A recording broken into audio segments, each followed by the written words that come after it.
这个围巾在美国国家航空博物馆有一块，他是母亲是那个中国人，父亲是那个飞虎队的，但他的后人呢，愿意把他们的一些照片、实物捐过来。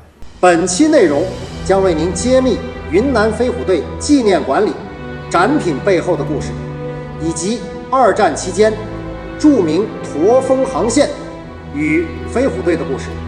仅以此祝愿这世界少一些邪恶，多一些和平。感谢为和平付出的每一个人。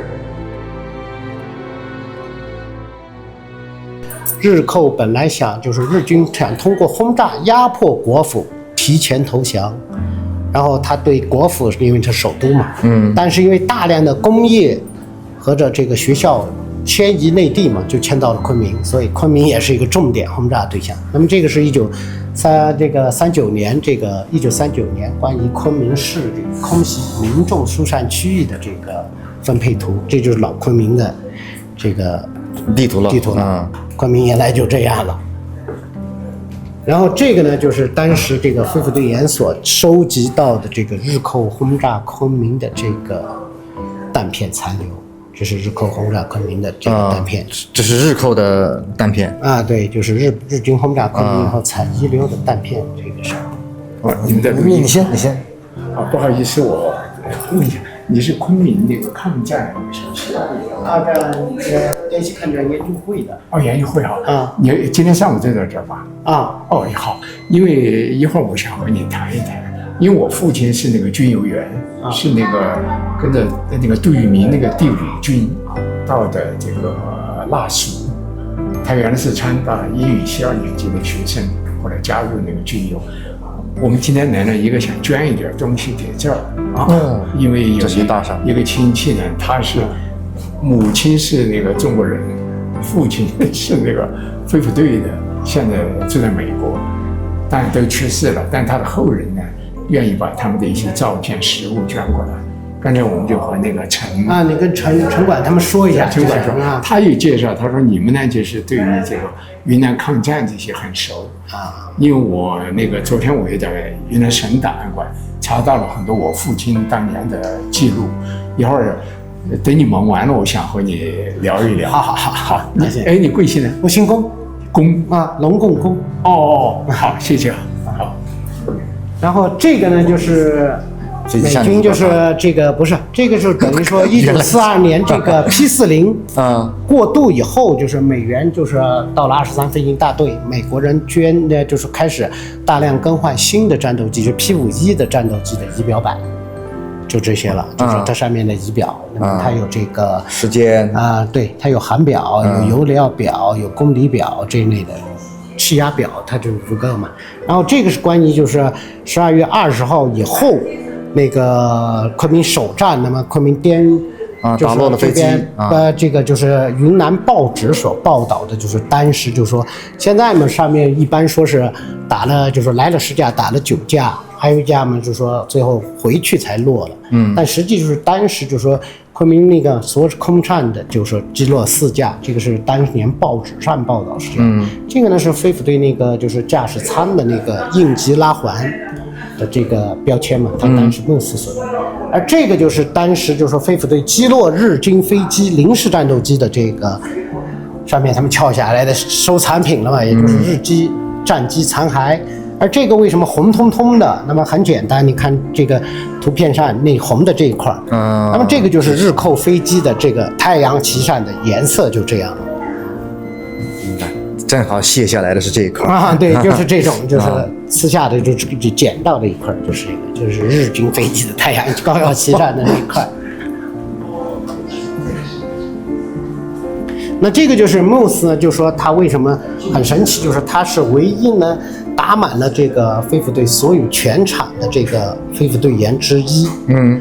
因为他当年这个就是42年7月4号改编以后，总共就说飞虎队100多人留下来的这个战斗机飞行员只有9个。头一天就是7月4号留了5个，都是队长级的嘛。然后他第二天他们又想有4个人，他是第2批入的。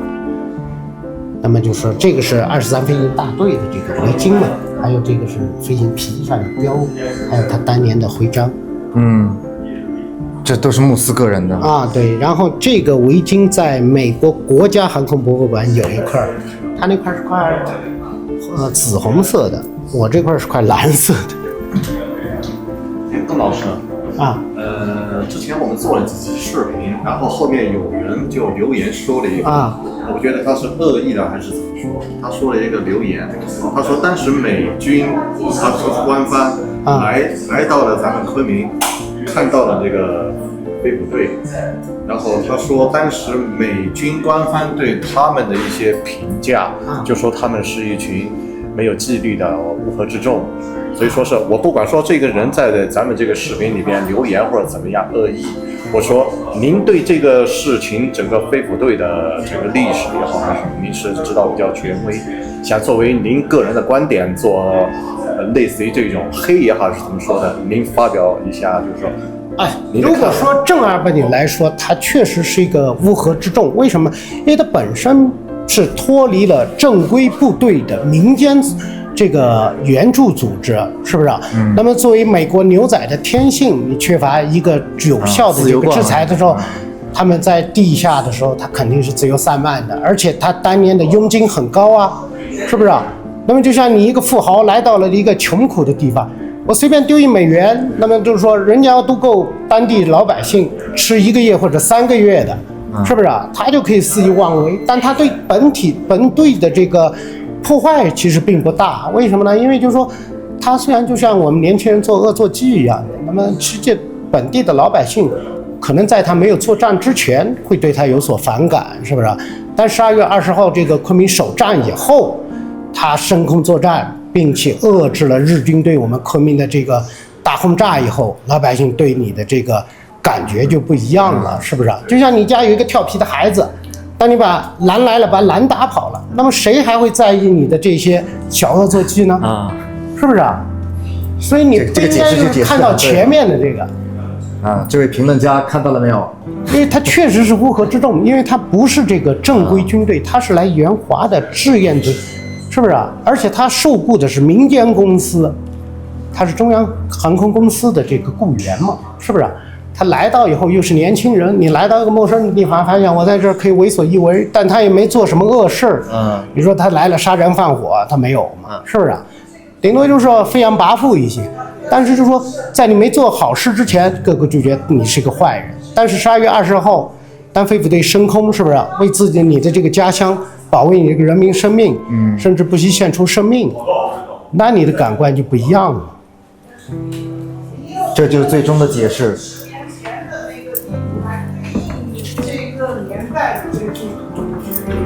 这个就是那个穆斯，就是第20航空队的 B10轰的那个飞行夹克了。那当时这包是用来装什么？这个是短期，比如说战斗机飞行员所用的这个，实际就是行李袋。因为他当时就说飞得不远，或者是我是战斗机飞行员也飞得不远的话，我就加一点平常穿的衣服啊，这些，因为你落下去以后有时候衣服要弄。但这个是中美联队的，你看这个是中美联队的，它这里联队这个就是中美联队的。那么他在第20航飞行大队，他是隶属于第14航空队了。那么中间这个就是我看是第8还是第这个中队的这个28中队的这个就是对标吧，就是一个炸弹的那个这个是飞虎队的，就是23中队的这个杯子纪念碑嘛，它传承至飞虎队的熊猫中队，然后它到了这个第23飞行大队以后，它是第75中队的。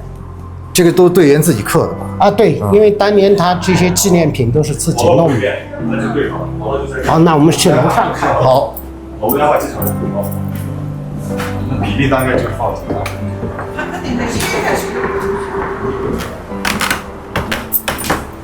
当时飞虎队呢，队员呢对这个日寇的这些战利品呢，还是很比较这个，也就像我们亮剑上所说的一些东西都很稀罕的。他们也很喜欢，那比如说他的日军的军旗啊，在击落日寇飞机啊，或者是之后他们都有。而陈纳德当年就说这些军刀啊，这些在飞虎队眼里面就属于热销货，也就是说很热衷。那么我打到飞机有，那么缴获了。这个我没找到的是当年飞虎队员曾经就说这把军刀呢是飞虎队员打落日记后送过一把这样的军刀给陈纳德。这张照片是陈纳德45年在上海结婚的时候用所赠这个飞虎队员所赠军刀切他的结婚蛋糕的这个图片。他送的那张就是送他军刀那张照片我没找到。那么就说这些就是所谓的就说这些战利品吧，对这个飞虎队员来说都是很珍贵的。那这个呢，就是当时所谓的战略反攻呢，这个是中国远征军驻运军的这个制服。很神奇的是，它这个是当时就是说在美军的这个一些系列里面有中文的这个徽章的这个部队的这个徽章是不多的。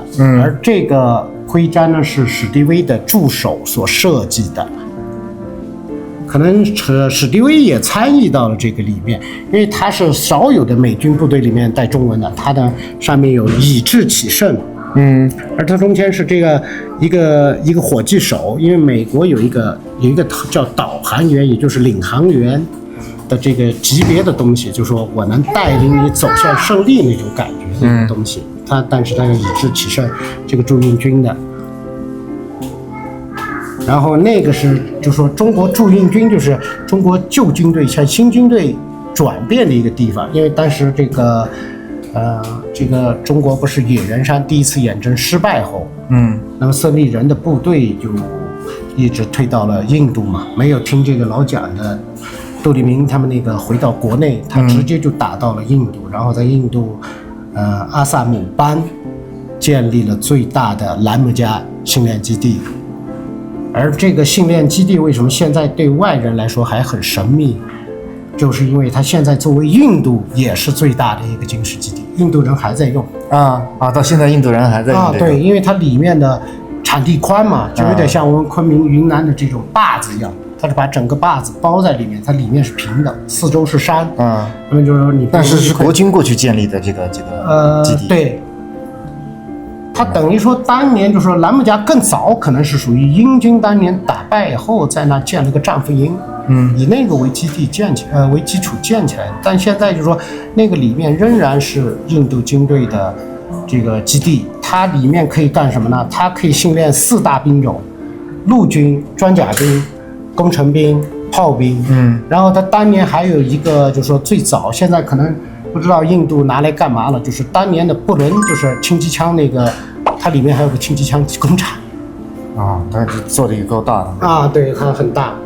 这个是等于说这个是美国空军的这个所有航空队的这个队标了。你看，这个是第1航空队的，这个是美国空军的标，这个第1航空队的，第2航空队，第3、第4、第5、第6、第7、第8、第9，一直对13，是不是啊？一直到这个14航空队，它这个第20航空队嘛。14的就是那只飞着老虎的那个对，是14航空队。然后中国驻守过的就是这个飞虎队完了以后是第10航空队，第23飞行大队，然后第14航空队，然后待会儿要介绍一下就是这个消失的马克代尔德计划，就是第20航空队第29重超空堡。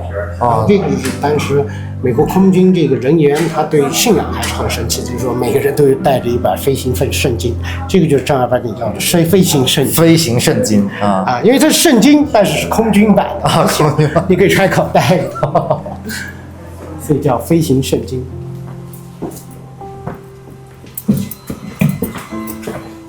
然后这个就是当时这个驼峰的这个地图了。那么就说它飞到这个中国的南部，就是上海这块腹地的嘛。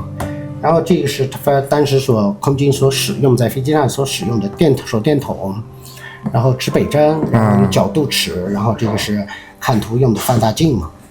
现在指北针到现在大家可以用，对，都还可以用，依然是，对。然后这个就是第10航空大，不是第10，就是说美国空运总队，也就是驼峰飞行员所穿的这个是士兵的制服。那么这个呢，就是当时这个，因为驼峰航运很密集嘛，它所有坠机也很多，有一个叫雷谷。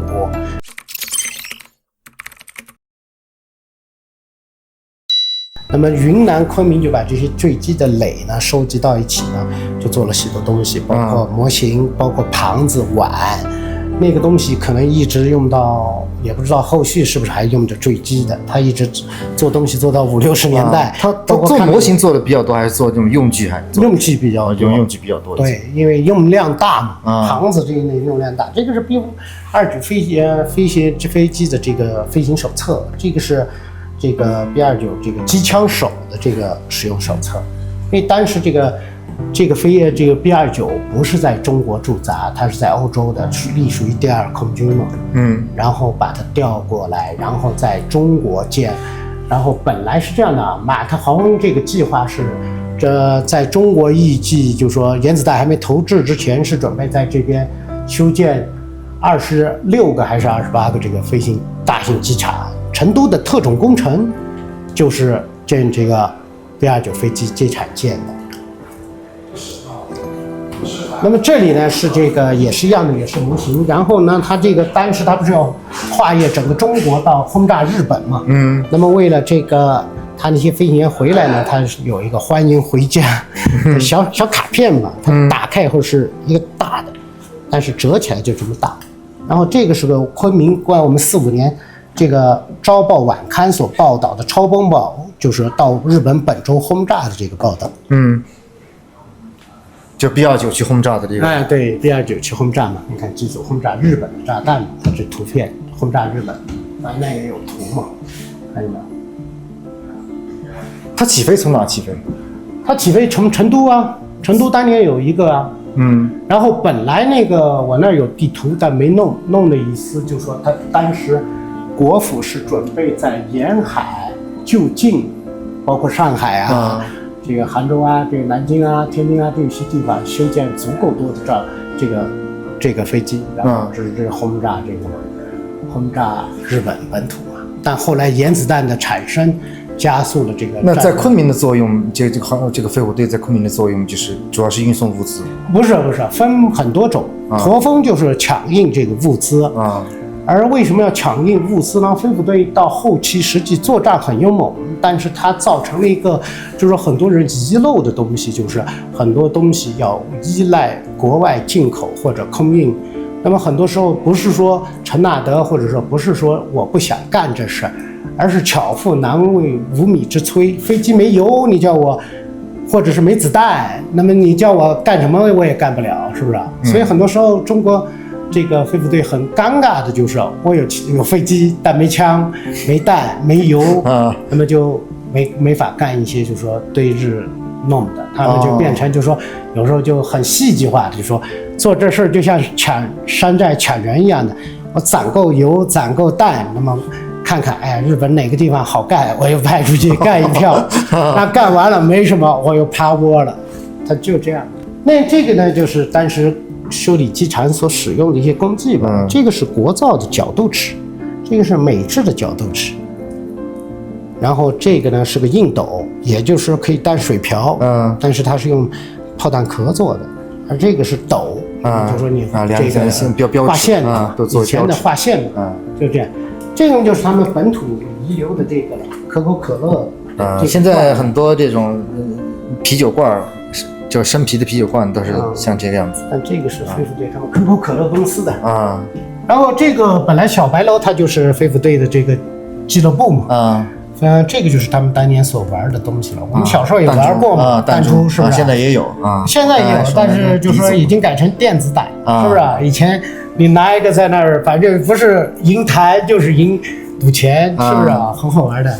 但是就是说你试的时候，各种大分你都能打。你真买玩弹子了，叫你弄你就打不进去了，是不是？你看这上面有 USAAF， 因为当时美国空军还不是独立军种，它还是属于美国陆航的所以它有加了一个那个 US， 它就是美国 US Army， 然后航空队它是这样称呼的。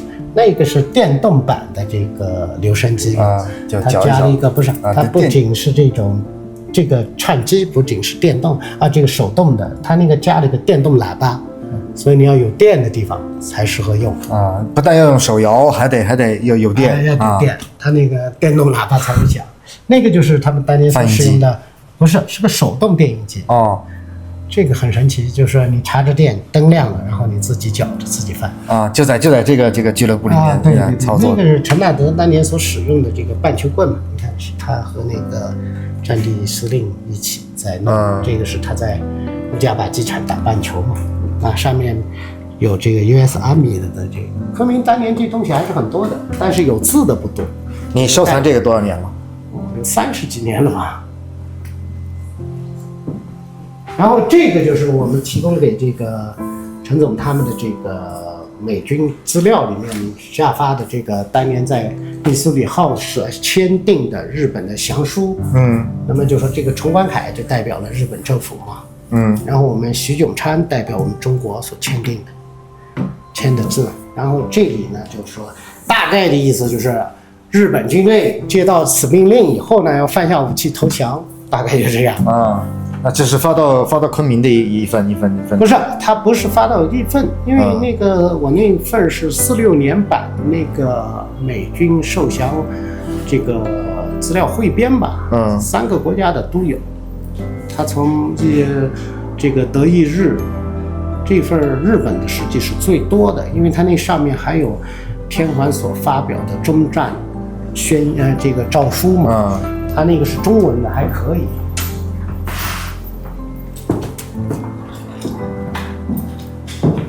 这边呢就是陈纳德将军45年所发给飞虎队员的这个签名照了，签名在内里，不太这个光线不好，不太好看。那么这里呢就是当时《朝报》晚刊所写的，就是民国这个7月份的7月20，我看看这7月20几日的这个一份报纸报道，就是美国当时就准备换将了嘛。那么新的14航空队的司令已经到达昆明接手。接陈纳德的还没有，那会儿只是接一些所谓的就说交接一些东西，然后他很不幸的命令的就是他这个8月1日实际是很多跟军队很有渊源的，因为81建军节，飞虎队就是在8月1日建的。这建的时候是在8月1日啊，对，他命令下发的这个飞虎队也是在8月1日建的。然后陈纳德这个发表这个是1945年的8月1日，也是美国首届空军节的这个设立日。但是他很不幸的，他也在同年，也就是45年的8月1日接到这个调离命令，从重庆被召回国，就离开了中国嘛。那个麦克阿瑟在最先的这个密苏里上签字的时候，就说世界上唯一对不起的2个将军之一就有陈纳德，因为他很遗憾的在本该接受荣誉的时候被迫离开了他的这个岗位。那后来他的这个离去就是因为这个事情抑郁而终。也不算吧，就是说他后来就说因为战争也结束了战争也结束了，那么他也没有太多的这个，反正他们好多将军都是为战争而生嘛，是不是啊？包括巴顿啊这些家伙，战争一完没几年就挂掉。这个就是这个陈纳德将军这个的制服嘛，他到了升任是准将的时候，美国人很神奇的，一颗星是准将，2颗星才是少将。而不是像我们想的这个1颗星就少将。那像这套制服是从美国回流过来的？这个是陈总他们的这个陈总的我没跟他换，因为他照着这个照片给他弄的。好，基本上就讲完了感谢龚老师。没事儿。